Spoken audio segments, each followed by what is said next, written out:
So let's get right into it. Good. So you heard Paulette in the play talk about a neurologist versus an OLDologist. If you would, Doc, explain to our people that are in the audience why it is very important if we see signs of that we don't think is normal aging. Why is it important to contact a neurologist?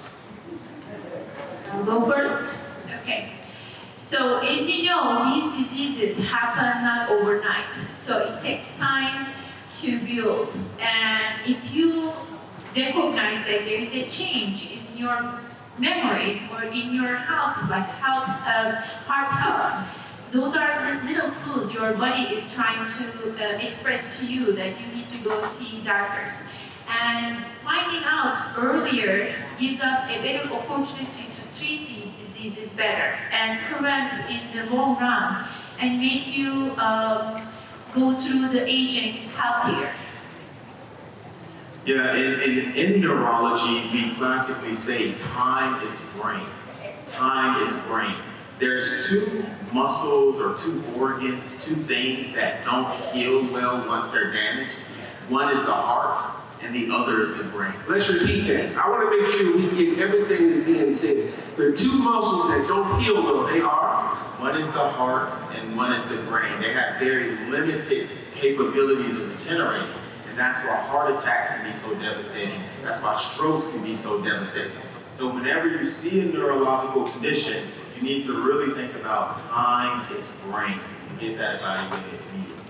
Wow. So let's talk about, we go to a regular doctor who is not a neurologist, and he looks at mom or dad.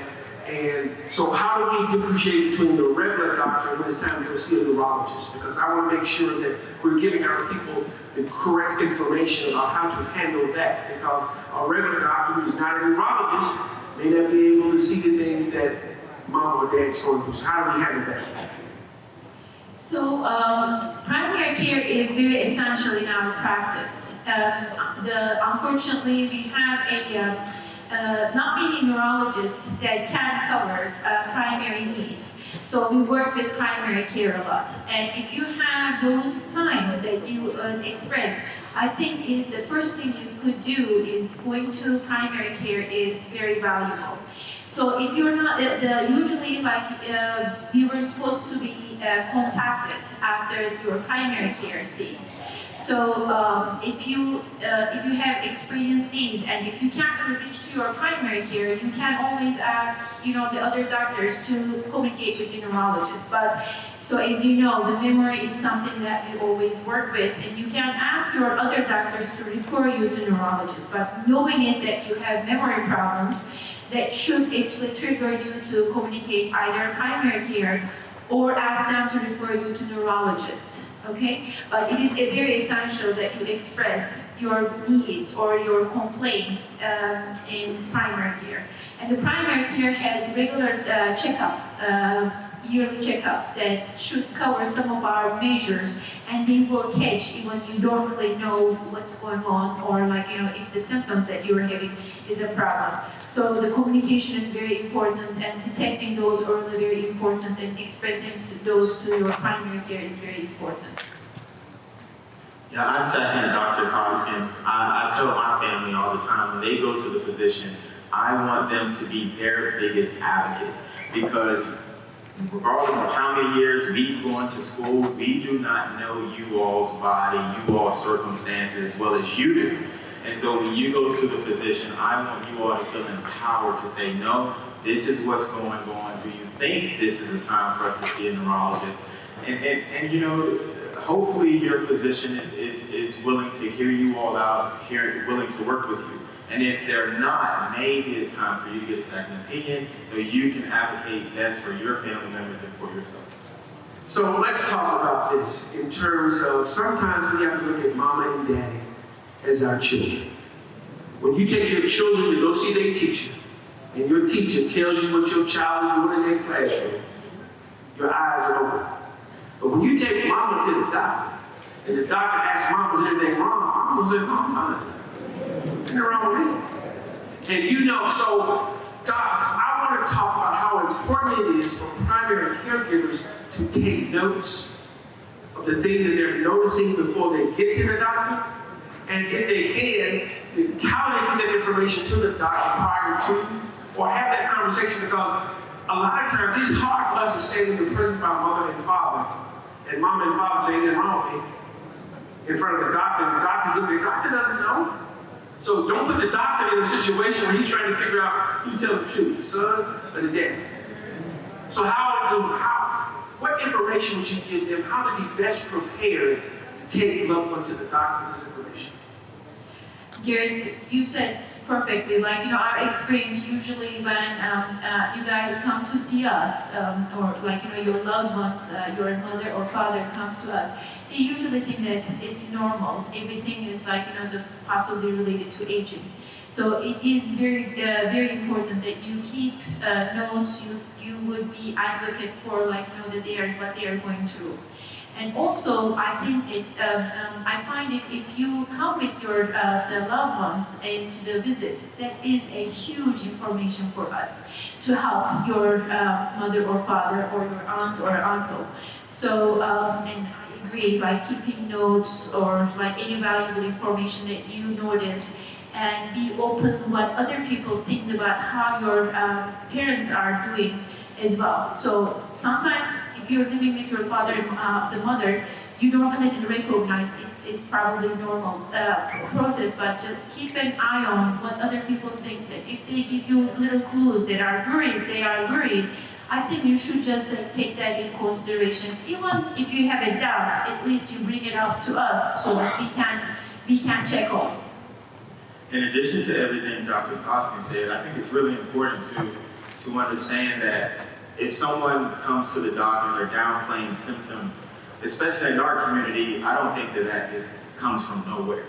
I think a lot of times people that look like me, they have not had the best experiences with medicine. Even if it's been governmental medicine, we can think about the Tuskegee syphilis study that was sponsored by the CDC. So when it comes down to really being vulnerable with a healthcare professional, I think that can be tough. But what I do want to say is, because of you all and because of all the labor, because of all the hard work that you all have done, now the benefits of all of you all's journey is me.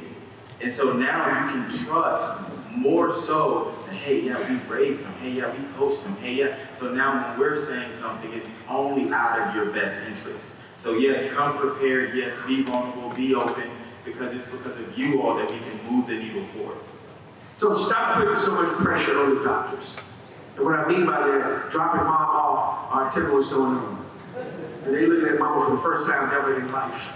And mama's smiling at them, and they smile at her. We have to let the doctor know as much information as we can so they can give her the best diagnosis. So, docs, how does heart disease play a part into Alzheimer's? So, as we talked earlier, the two organs that are very essential for our successful aging, for successful living, heart and brain. So, heart and brain actually has a very special connection with the vessels. So, a very complex interaction. And keeping the heart health actually directly affect how brain is working. So anything that actually compromises heart health directly affect the brain health. So I make an analogy as like heart is the center of like supplying all the nutrients, energy for the body.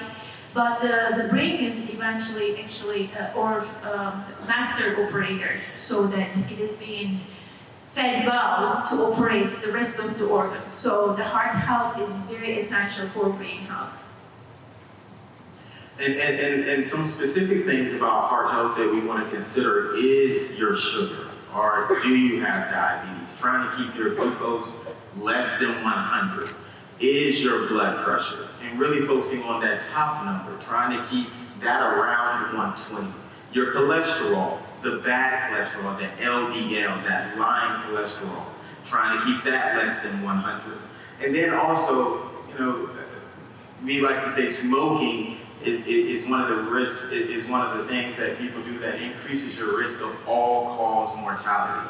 Meaning whatever you're faced with in terms of medicine, it will likely increase your risk of negative outcomes. So really focusing on your sugar, focusing on the blood pressure, focusing on the back cholesterol, and if you smoke, just trying to get some help with that. I think that can really help your heart health, which in turn will help your brain. Now, I'm going to go out in the audience because I like to be with people. And this is not a situation where we're going to talk over your head and you're going to leave like, I wish I had asked that. So if you've got a burning question, now's the time. Because why have something like this and you can't get your question answered, right? Yes, sir. What's the danger to a non-smoker being around a person that smokes regularly?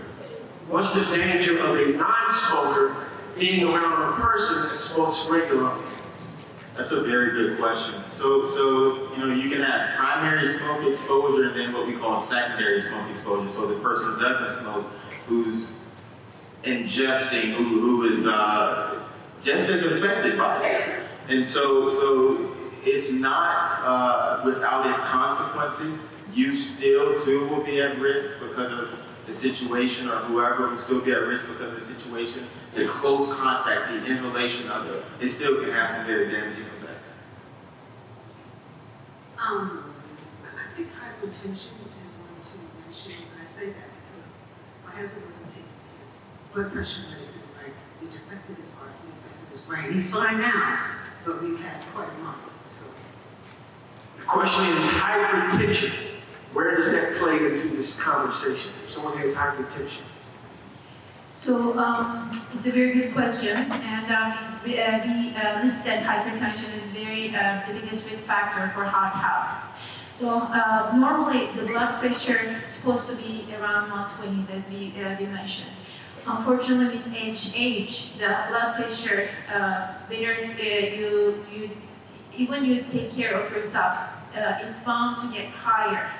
The reason is that with age, unfortunately, these vessels gets hardened, and also when it's hardened, the heart works much harder to push that over the narrowed vessels.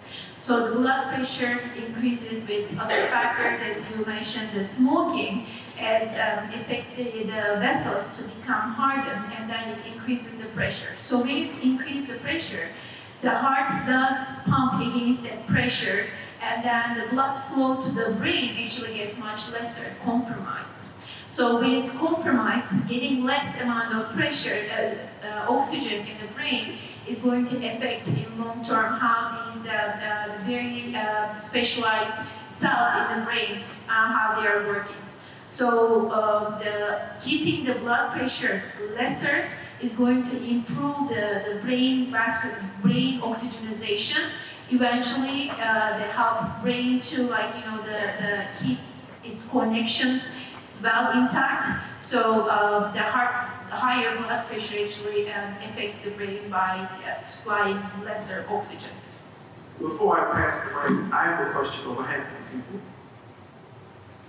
What numbers do I really need to know? And those numbers differentiate whether I'm a man or woman, black, white. They say know your numbers. What are those numbers?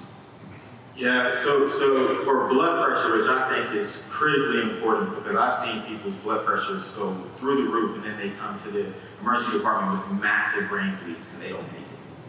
Okay, so some people don't know that blood pressure can cause brain bleeds. I see people that come in with high blood pressure and they say, their hearts have enlarged over years. And because their hearts have enlarged, now they have abnormal heart rhythms, and that predisposes them to strokes and heart attacks. So blood pressure, the number that I want you all to know is 120 to 140 top. Write it down. Say it again. 120 to 140 top number. No use of hearing it and you forgot it before you get to the car. Again. 120 to 140 top number. 120 to 140. In terms of your blood sugar or diabetes number, the number I want you to think about is keeping your sugars less than 100. And when you go to get your A1C checked, try to keep that less than 6.5. Less than 100? Less than 6. Doc, I got to make sure you write that down. Forget it before we get to the car. Say the number again, 100? Yeah, so for A1C, this is hemoglobin A1C. This is a measure of where your blood sugar has sat for like 3 months. Okay, so it measures how controlled your blood sugar is over about 3 months. The number you want for that is less than 6.5. And then just your blood sugar in general, you want to kind of keep that less than 100. Because I've seen diabetes also associated with strokes, also associated with vision loss, also associated with memory problems. Yeah, so think about like heart and vessels and brain interaction as the very, very good highways that is supplied by the heart. Okay, so the cars are going through the brain using this highway system. So the cholesterol, higher cholesterol is going to build up on that highway. Okay, so it's going to make that harden. How smoking is going to affect every smoke puff that you get, those highways are going to be much narrower. Instead of 2 cars, it's going to be 1 car, okay? So the smoking, unfortunately, in long run, it doesn't really make that vessels to make another lane, so it's going to stay as 1 lane. So, and then the cholesterol buildup on the vessels is going to get much more narrower, and then heart is going to pump much harder to avoid those the lines, and then you're going to have a block of cars. So that is the blood pressure, high blood pressure. At the end of it, the outcome is your brain is going to get much lesser blood flow. So there's one other thing that we also mentioned in the clinic is obstructive sleep apnea. Okay, so that is very, very important as well. And that actually giving that untreated can cause blood pressure, uncontrollable blood pressure, high blood pressure, peaks. So that can eventually cause stroke or long run. And then also the long run, we know that this can cause memory problems. When we sleep, our tongue actually stops can obstruct our breathing pipe. Okay, so the oxygen is already much lesser when we sleep. So if we have body habitus that stops our oxygen, the obstructive sleep, we call it obstructive sleep apnea, it's going to get, the blood is going to get much lesser oxygen from the beginning, okay, before it's pumped through the blood. So treating that actually helps. How we treat this? With a CPAP machine that actually pushes the air, the regular air, through your mouth to have that oxygenization sufficient when we are sleeping. So that is also very important. Overall is how much oxygenization you are getting in the blood, in the brain. A lot of times, they don't start looking until the age of 55. How old is your youngest patient? I've seen strokes in children that were less than 6. I've seen strokes in people that were in their 30s, 20s, teens, all the way up. So, it's never too young to really focus on heart health and making healthy decisions. The decisions you make today, you will either reap the benefits of it or you could reap the consequences of it tomorrow. So it's never too early, and these diseases are not just diseases of the old. I want to add on as these diseases that we call, they are very silent disease. You won't feel anything while they're working against you. So it builds up with time. So once you start feeling the effects of these diseases, that probably make quite a big damage. So acting earlier, having preventive measures before these happens, actually very crucial for our healthy aging and healthy brain and healthy heart as well. One of the questions came was, if I have hearing problems and I do not get that addressed, does that have an impact on Alzheimer's or dementia? If I have hearing problems and I don't get it addressed?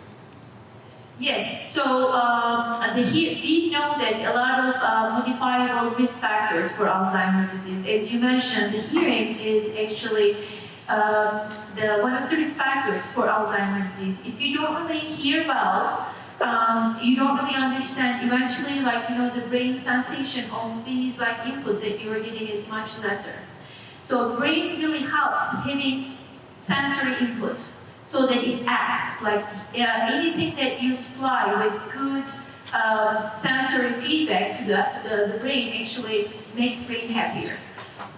So in that term, hearing is the risk factor, and then besides the health issues, you can ask specifically which risk factors that you wanted to hear about. Even the pollution in air that has a risk factor for Alzheimer's disease that we know of. Yeah. Couple more questions and then we'll start. Medical marijuana. How does that help with dementia or with heart disease? Because we know smoking cigarettes can harm you with heart disease, but mine is concerned with medical marijuana. So very, very good question. What we do know about marijuana is that, I'm answering it in two parts. What we do know about marijuana is that there's a type of marijuana that's non-medical. It's marijuana we can get from outside of medical facilities. Typically, that type of marijuana has something called delta 8 and delta 9. It helps make that type of marijuana a little bit more addictive. That type of marijuana increases your risk of seizures.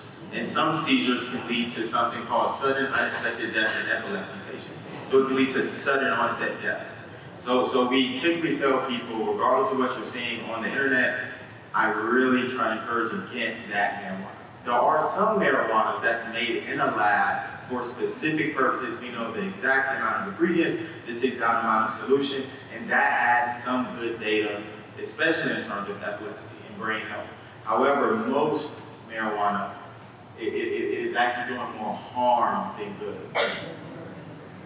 So also, being in Sanders Brown, we have clinical trials, a lot of clinical trials. Sanders Brown is one of the leading actually center for aging. So we have a clinical trial on the medical marijuana effect on the agitation in later stages of Alzheimer's disease. So we know that we have some evidence that it helps for the Alzheimer's disease and agitation, and we are trying to make that available for patients. And currently we are giving that medication to the people to establish this research so that it will be available for people who are going through the agitation. Is you have experience from your loved one who suffered from Alzheimer's disease. Unfortunately, agitation, anxiety is very, very common. And we know that the medical marijuana specifically is actually CBD in there is very effective that we know of in the research. And we are trying to establish that with our clinical trials. So we've just established the fact that this is more than just a play of the gentleman will make sure he gets question. And that's what you're supposed to do. You're supposed to make sure that this, How does cigarette affect a baby or a young child? How does cigarette smoke affect a baby or a young child? So before you answer that, I want someone to ask about the difference between Alzheimer's disease and dementia. If you told someone you had cancer, the first thing they would ask you is what type. So dementia is the umbrella. So if someone says they have dementia, you ask what type of dementia. Alzheimer's is a type of dementia. And now I can go into the answer and we'll close. So we start the second half of the play. What does secondhand smoke do to children? That's the last question of the day. Because if not, they're going to get the second half. Now they will be available after the play. I promise you. But let's answer that question. Yeah. So when it comes to smoking, there's this term we use called pack years. So it's how long. Repeat that, sir. Repeat that. When it comes to smoking, there's this term we use in medicine called pack years. So it's essentially the amount of time you've been exposed to cigarette smoke. So if you get exposed at a younger age, then you would have more pack years, theoretically speaking, as opposed to someone who is exposed at a later age. And it is the pack years that dramatically increase your risk of cancer, dramatically increase your risk of heart attack, dramatically increase your risk of stroke, including and just memory problems like vascular dementia as a result of having strokes. So the younger you're exposed to that, the worse off you can be. Let's give our doctors a hand. I want to actually finish it with one last note. So I see that you're very, very interested in, like, keeping your the brain health very intact. So as I mentioned, our center is also working with you to achieve that goal. So our resources are open to you, and we wanted to help you. And we have actually studied this to help more with our clinical trials and our advocates, we give you back, how we can help you to monitor yourself. So we have a special study that is actually diverse with CID, vascular dementia in diverse population, which is actually an opportunity for you to have your brain screened every year, and then we can get back to you with if there's anything like change or if there's any recommendation that we can make. And then usually all this study is available for your providers as well. And then we can enroll you to our clinic to take over your health concerns, the memory concerns.